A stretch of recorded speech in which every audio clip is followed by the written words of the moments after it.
Welcome to Reading Inspires by Reading is Fundamental. I'm your host, Dr. Erin Bailey. This podcast celebrates the power of books and the joy of reading. In each episode, we talk with educators, librarians, families, authors, and literacy champions to explore one big question: what does reading inspire for you? Through stories, research, and real-world experiences from classrooms, libraries, and homes, we explore what literacy looks like and why it matters.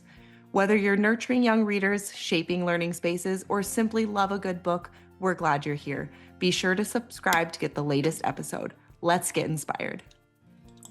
Welcome. Today I am joined by Mary Pope Osborne, and if you are unfamiliar with her work, you've probably seen these before. They are the Magic Treehouse books. My daughter and I are reading this one right now, Dinosaurs Before Dark. She's 5 years old. These books were really important to me as a first grade teacher. My students would refer to them as the Jack and Annie books. And for many students, these were the first chapter books that they ever read. So it was a huge developmental reading milestone to go from reading decodables and beginning reader text to reading a chapter book and going on an adventure with it. So I am so delighted to have you here today, Mary. Thank you. Thank you, Erin. I'm excited to be here. So you've lived quite an adventurous and creative life. You grew up in a military family, you studied drama and mythology, and you traveled across Asia and the Middle East. We share that in common. I lived in Asia and did quite a bit of traveling there myself before you even became a writer. So I'm sure our listeners would love to hear how your early life experiences shaped who you became as a storyteller. Um, yeah, I traveled a lot in my early life and with my family in the military. And then I did study drama and world religions, actually, and mythology at the University of North Carolina. And I got out of school in the early 70s. So then I put a pack on my back and headed to the east, as they said in those days. I'm going east. And I started in Greece and went overland with a couple of people for about a year almost, and a number of countries. And it was right before it got really scary in a lot of countries, like in Afghanistan and Iraq and Iran. It was still a free space to travel in, even though it was totally foreign to young Europeans and Americans traveling there at that time. But we lived modestly, and I just developed a wanderlust that's never stopped, except we'll get to it. Finally, I figured out how to go anywhere and be home by dinner, which is my ideal space. So anyway, yeah. And then I came back to the States, and I jumping forward, I went to see an opening night of a show in Washington, D.C., called Diamond Studs, and a man playing Jesse James came on the stage, was the lead in the show musical, and I fell in love with him watching him on the stage, and I married him a year later. But short of that, I went up to New York to live with Will and be with Will, and that was a whole change in my life plan. And that's when I first started thinking of becoming a writer. Um, yeah, so all of it feeds into everything else. You know how it is. Your experience just becomes part of your voice and your whole viewpoint on life. So, yeah, I think it was a wonderful way to sort of start out. It was a little risky, terrified my parents. I hate that part, but I wanted to see the world, and I didn't have much money, and I set out to do it in a way that I could, which was camping and traveling. So And it's in my heart to do that. And now your experiences, I mean, they've allowed children to travel to all of these places too through your storytelling. So, for listeners who aren't familiar, the Magic Treehouse series is expansive, and the main character is Jack and Annie, their brother and sister. They go on all kinds of adventures, and to your point, they're home by dinner time. So when you first thought of this idea of Jack and Annie and the magical treehouse that could take them to any time and any place, why did time travel feel like the perfect doorway into imagination for children? Well, the fact is that I had written a lot of other books before Treehouse. I'd written books of mythology, Norse, Greek, medieval, American Tall Tales, One World, Many Religions, biographies, YA. It was crazy how much I was working um, before Treehouse. And then Random House, knowing me, came and said, would you be interested? We're gonna have about three authors start a new genre called early chapter books, and it will get the kids between picture books and middle Mm. years, where they'll be reading by themselves and they'll feel so grown up, and then they'll keep reading more difficult things.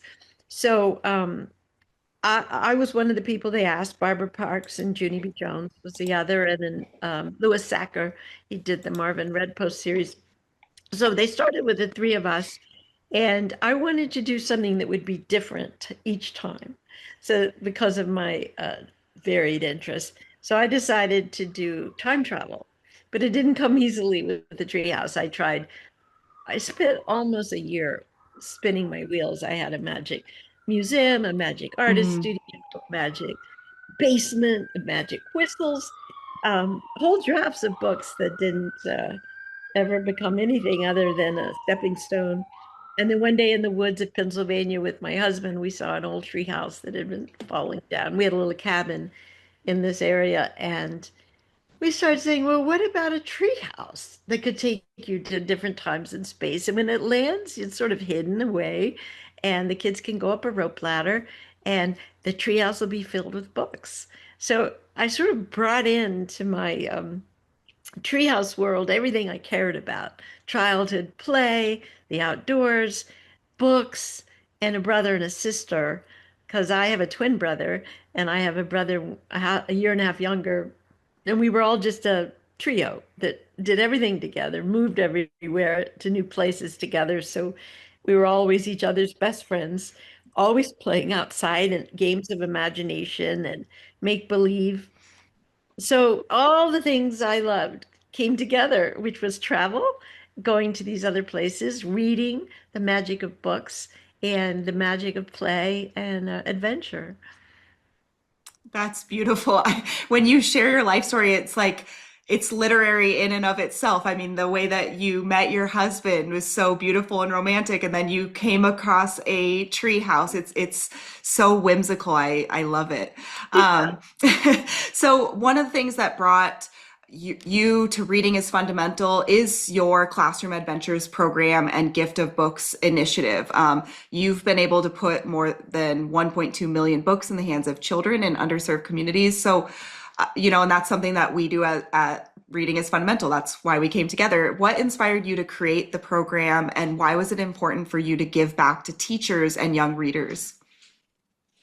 A few things, but one of them was Riff. I was giving a speech somewhere in a conference. I couldn't even tell you which one. In the first 15 years of my career, I was always on the road talking and going to conferences and visiting schools.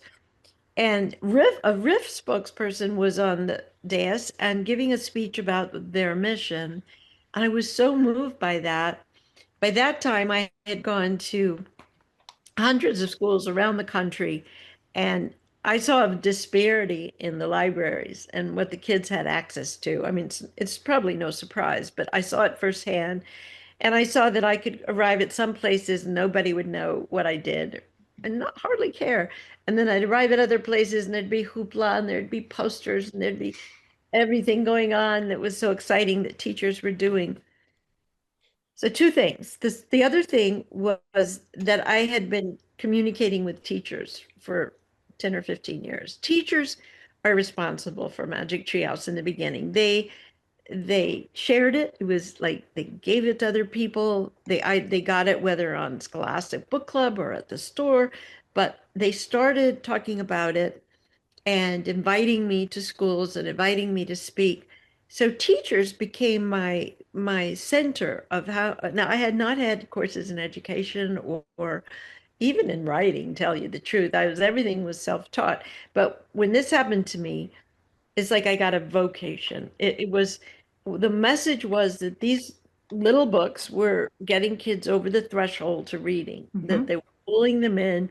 and then launching them into hopefully a love of reading. So I got a lot of letters and I got a lot of pictures, and I went to schools and I saw a tremendous amount of activity around the books.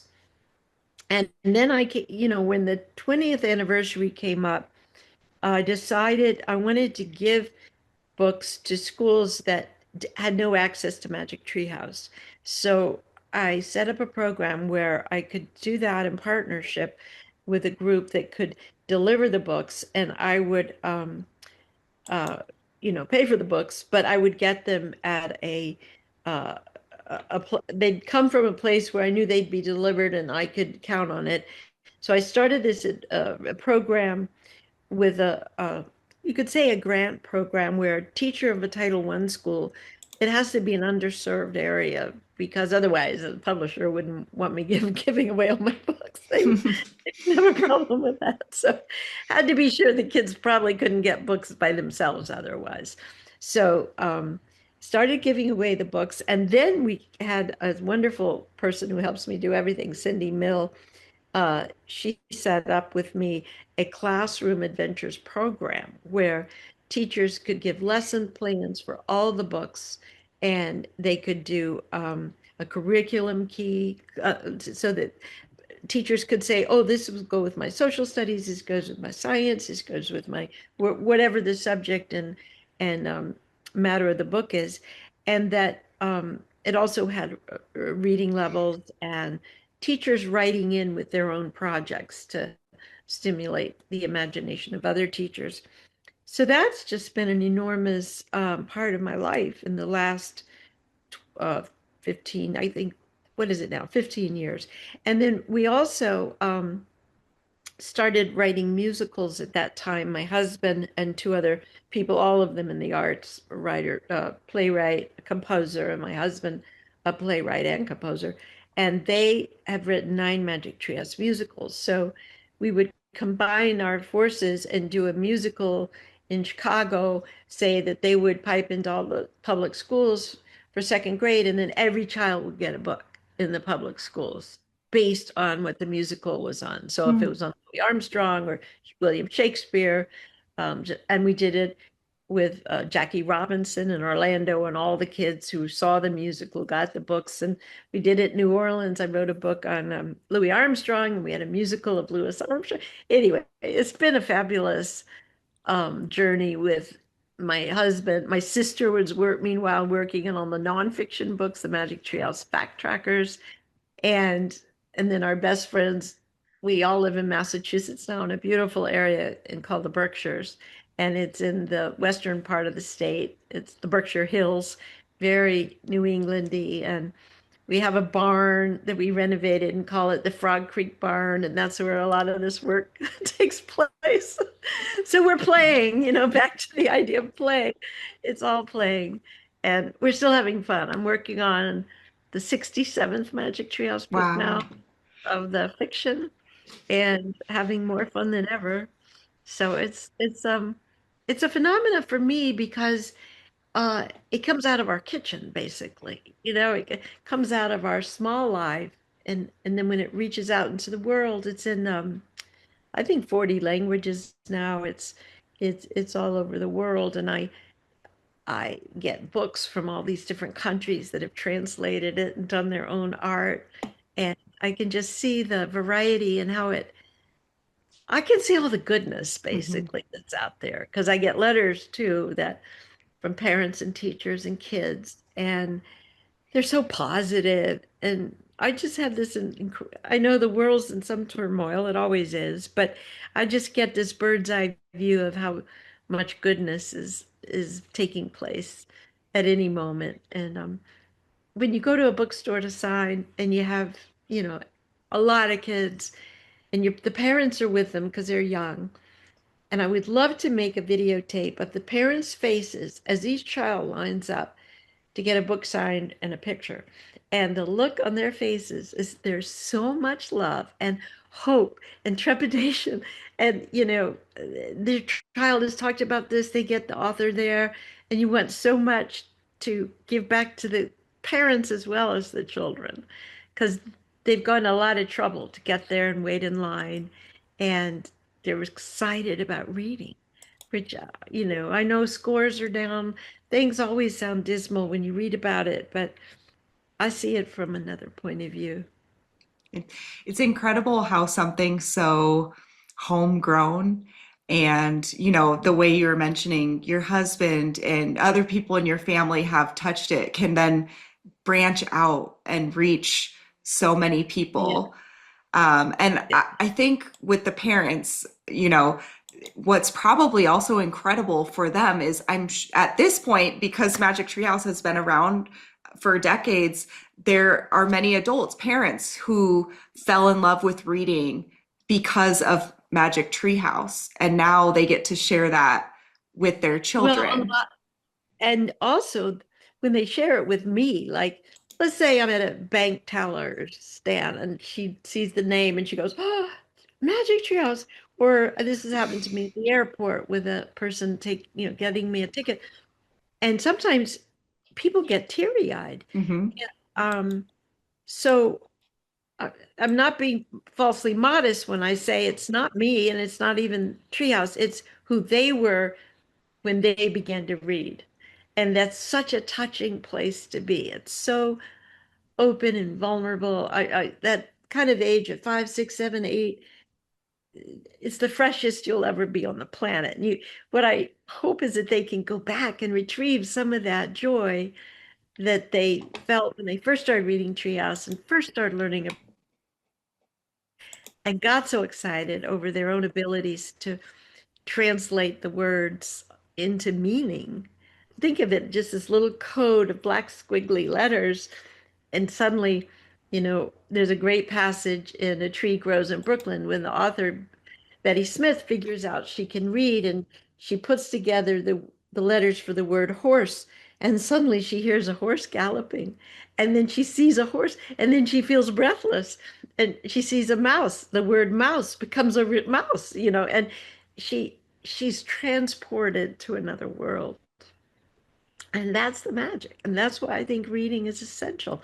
I mean, of course, it's important to get a job and be out there and read instructions everywhere you turn and figure out how to type on the computer. But more than that, for me, it takes you to other places and times, and you live other lives. You learn empathy, you learn about the world. And if you live a hard life, let's say a really hard life, as a child, a friend once told me she read books as a child sitting between a refrigerator and a wall in an inner city tenement, and she left that space in her Hmm. imagination. And I think that's what we want to give all kids the ability to do.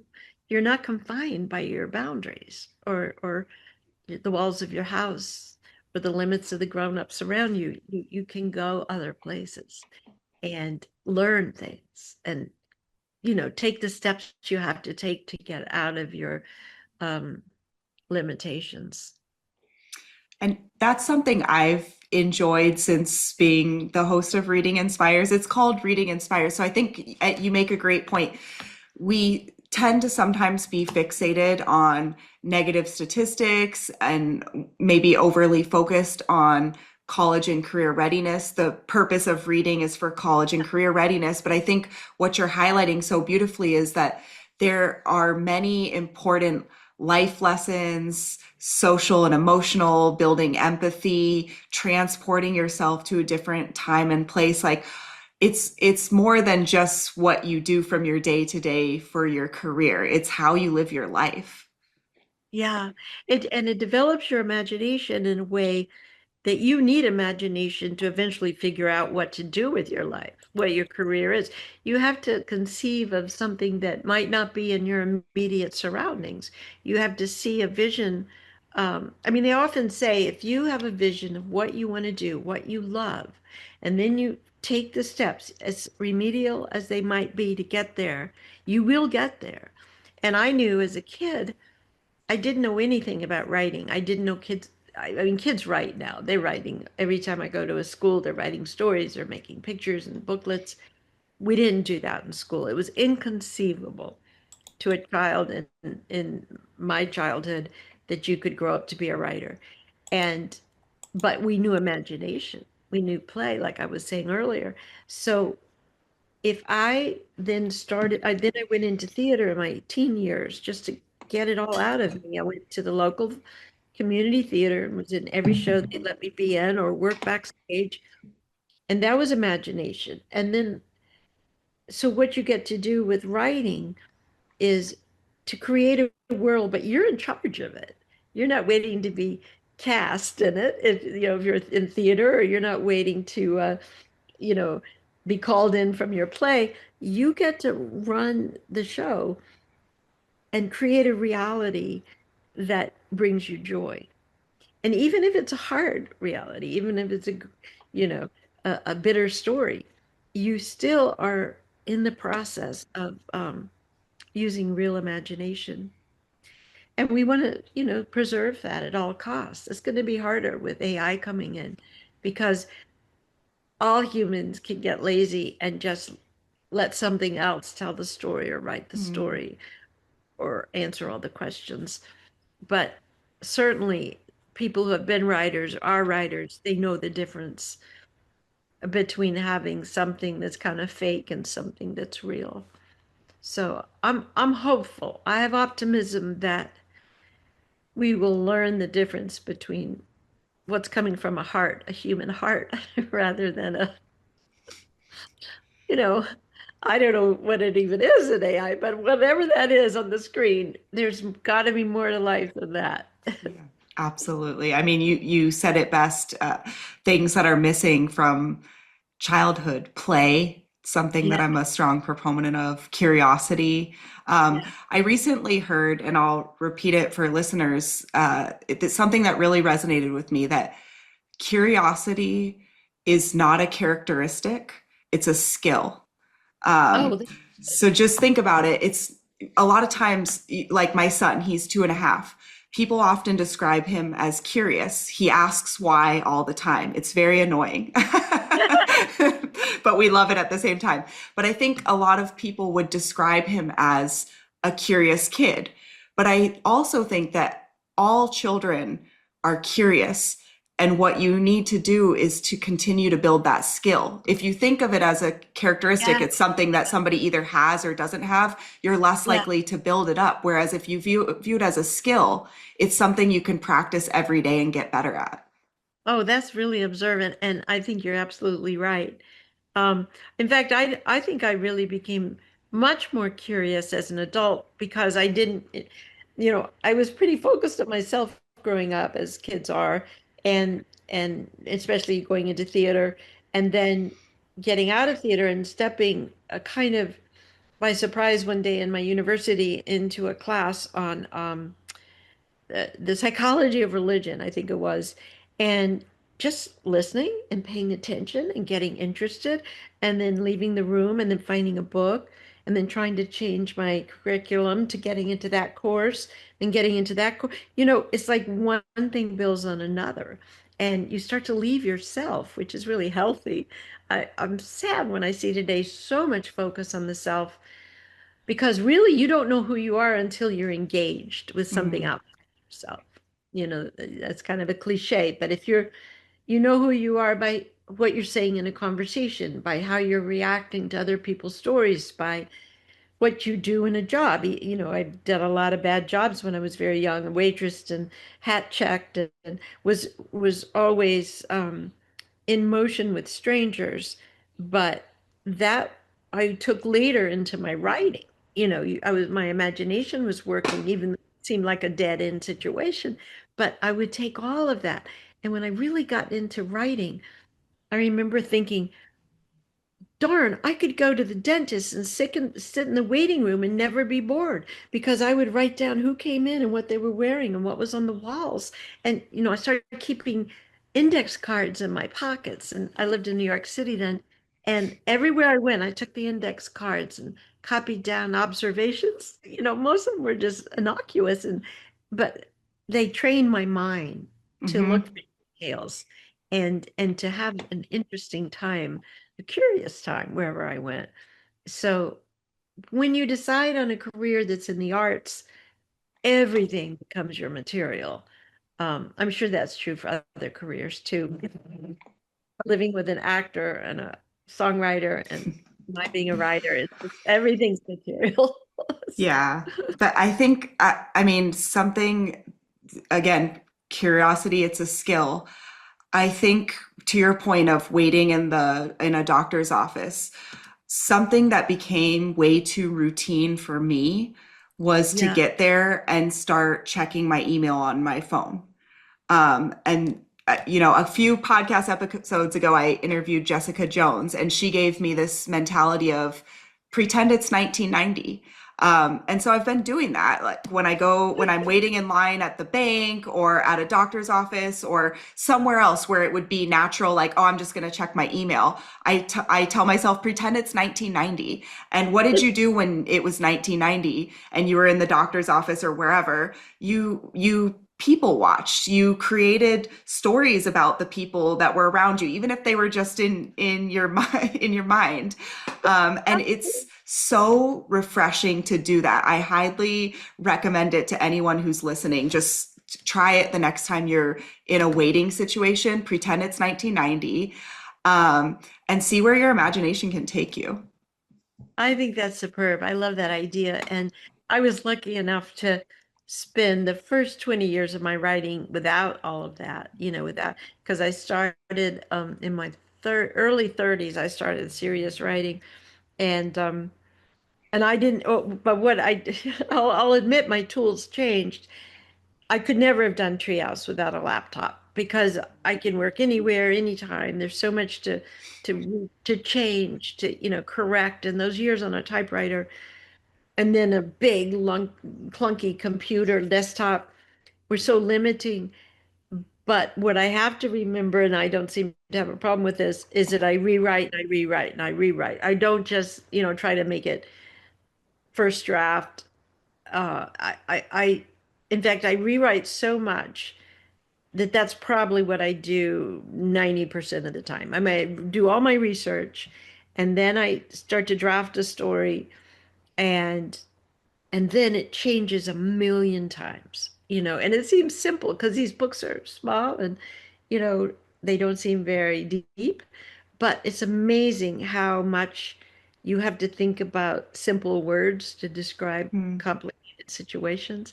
And that becomes a game in itself, the love of words and language, and how you can make a living word that take away the dead words. I just have so much fun with words, but I'm down to the forensics of writing early readers. And I think as a writer, getting that close to words and wrestling with them every day uh, is just, for me, it's joy. I mean, those tools that we're given as writers are joy. Uh, if you love words, love poetry, love to read. I like I have a stack of books going all the time, but I'll just open any book to any page and enjoy the words, whether I know what the story is. Hmm. And then I'll start writing the words down. I keep so many notebooks just on words, ordinary words that I think are lively and evocative. Yeah, such a good practice. And two things that I think you know, teachers who are listening can inspire their students with is that idea of drafting and writing things many times in many ways. I think it's easy for students to think that they need to write something perfect the first time, but hearing from an established author, you know, that it takes many drafts and revisions. And then the idea of playing with words. If you have words that you enjoy, write them down and you can find a way to use them. Yeah, that's a good exercise. I used to keep a file box with, words of color, words of light, words of weather, words of, nighttime, words of daytime. I just categorizing words. I wanted them to all be accessible to my mind when I needed them. Hmm. And it really works. The fun thing to do, go to a catalog and just start writing down the words people use for colors and you can find so many fresh images in advertising, and so it's everywhere available to you, and we're being assaulted every day by words, but you can use them to your own purposes, and not be so overwhelmed. Oh, the other day, perfect example, I was sitting on a porch taking notes for a book at an old inn in New England, and beautiful, beautiful old inn. And the traffic noise was deafening because the trucks and all were going to the freeway. And I got so annoyed. So I put down my book, my notebook, and then I started looking at the trucks and I started copying down the words written on the trucks. What were these trucks and where were they going? And an hour later, I had about 50 trucks named, and this is actually a positive exercise. I realized they were all delivering things to help people. They were plumbing, electricity, painting, landscaping, flowers, telephone, there everything that people physically need was in the trucks, were in the trucks that were going by that day. And then I felt more philosophical. I felt, oh, so AI is not going to destroy us. We'll always need trucks. We'll always need people driving, you know. So but it was the words. I got caught up in the words on the trucks that lifted me out of my despair about the noise. And um, and I love to do that if I'm working on a story and I need to know just some neighborhood ambience or city ambience. I'll just start to take notes and then find if they can fit into the descriptions I use in the stories. I love that. Words can lift you out of despair. Yeah, is all we can use. But I'll also say another thing I would emphasize for my writing, but for so much writing, is research. And I always try to do my research. I take months to research, even though you would never know it if you read a little book. But I'm doing a book now on Thomas Edison, for instance. So I'm researching the train he worked on in 1854. And it's in Michigan, and I even got a subscription to the Detroit Free Press so I could go into their archives to see, well, what was in the paper on that day, me telling that, Mm, you know. hmm So you start down all these different paths of research that are so much fun if you have curiosity. And suddenly something you would never have been interested in becomes the most interesting thing in the world. So you're fanning a flame all the time of observation and learning, hmm just as you do. I would have guessed a lot of research went into your writing and your books. I mean, particularly the historical background. So that doesn't surprise me at all. Yeah, and you just can't expect yourself to know everything. So, especially writing for children. Now, if you wrote a serious book of history for adults, you'd spend 10 years on it. But I can only spend 6 months on my Hmm book. There's always another one I have to write. But you can you can actually get a good sense of things from writers of that period.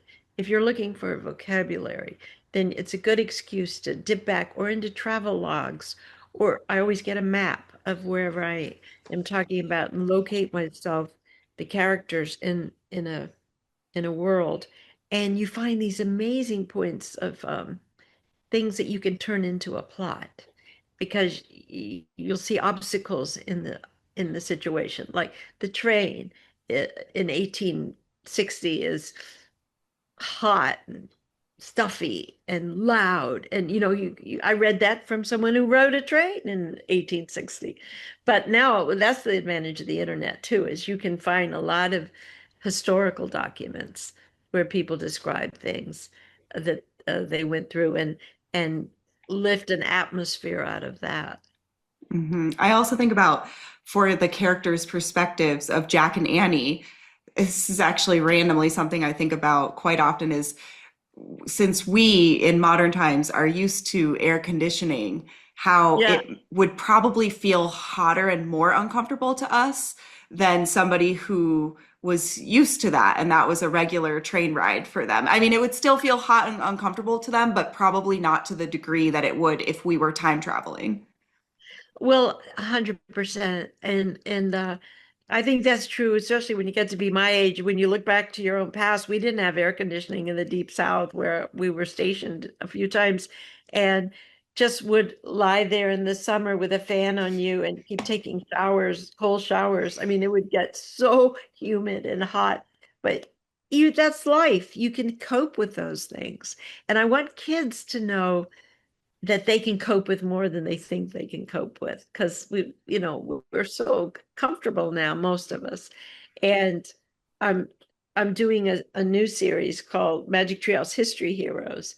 And the first one will be a girl who lived in England in 1812, totally poverty struck family. Only her mother had survived. 8 siblings had died. Father had fallen off a cliff. She goes every day down to the coast, 12 years old, and to get a little money for her and her mother to eat so they don't go to the poorhouse. Uh, she hammers a cliff and finds these fossils, these early Mm. fossils that, she then polishes and cleans. And she takes them to the village and sells them as little fun things for the tourists. And she turned out to be the greatest fossil finder of all time, Mary Anning. So Jack and Annie come the day that she actually did find his 16-foot skeleton in the cliffs, a fossilized sea monster that she uncovered and got people to help her take it out with a lot of work, hammering and chiseling. And then she gets it to someone who gets it to a museum, and she starts to make more money. Not much, but a little more. And the men who find it help Take the her. credit. But now there's a museum in her honor in the town in the coast of Lyme, England. But anyway, and the Thomas Edison, he was three-fourths deaf, and I'm sure he was on the spectrum. The more I read about him and his lack of ability to really properly be social, but his concentration on when he was a child on math and science. He was kicked out of school because they thought he couldn't learn. Mm. But he was so advanced, nobody knew what he did know. And except his mother, she believed in him. But they meet him when he's 12, and he's fired from his train job because he put up a little chemical laboratory in the baggage car and it exploded. And, he's fired and humiliated and assaulted practically. And Jack and Annie follow him off the train, and their job is to show him the future. Mm. And and as that was their job, with the first Mary Anning, the fossil finder, too. Anyway, the point is, I would like to emphasize to children that you can rise above your situation and you can be more resilient. I love the idea of resilience Yeah. for myself as well as for kids. Yeah. I love it. Reading inspires resilience. So wonderful talking to you, Mary. I mean, your work is incredible and it's inspired generations. So I always end by asking, what does reading inspire for you? Well, reading inspires for me that the world is a miracle. When you really read about history and people and heroes and mythology and all the different philosophies, it's just a miracle that we can do this. And I think that if we get too narrow, and I certainly do, uh, just opening a book can take us out of the pit we're in.